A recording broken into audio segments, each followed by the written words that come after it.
Hey y'all, and welcome back. Today I'm excited because it is week 1 of 2025. If you're new here, hello, I'm Iman and welcome back to your brand co. So let's just recap. I start the month off by identifying what my monthly goal is. And then I take my monthly goal and I break that down into weekly goals. So for week 1 of the 5 different weeks in January, my goal is to test out new ad creative. So I'm going to show you how I take that new ad creative and I break that down into daily actionable steps that turn into the actionable step that I take every day, in addition to the top 3 priorities that I focus on daily, the tasks that I accomplish every day, and so on.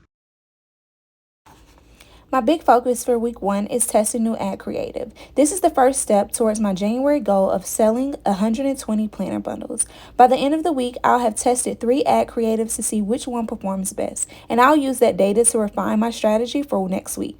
Breaking this big goal down into weekly steps helps me to keep everything manageable and ensures I'm staying on track.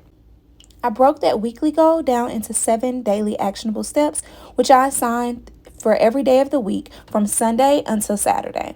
This step-by-step breakdown helps me to make sure that I'm moving forward each day without feeling overwhelmed, and I give myself really just one thing to focus on every single day. I like to use my daily planner's weekly goals section to write all of this down and check off the tasks as I complete them.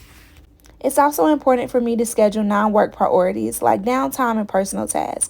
I also like to block off time every single evening for at least 30 minutes to reflect and reset for the next day.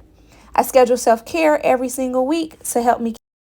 Next up is time blocking, which is really my secret weapon. I love time blocking to protect my deep work hours. For example, let's say Monday morning is dedicated to designing ad creatives, while Thursday afternoon is reserved for setting up campaigns. By assigning specific time slots, I make sure each task gets the attention it deserves and I have no distractions during that time. Now here's where it gets fun.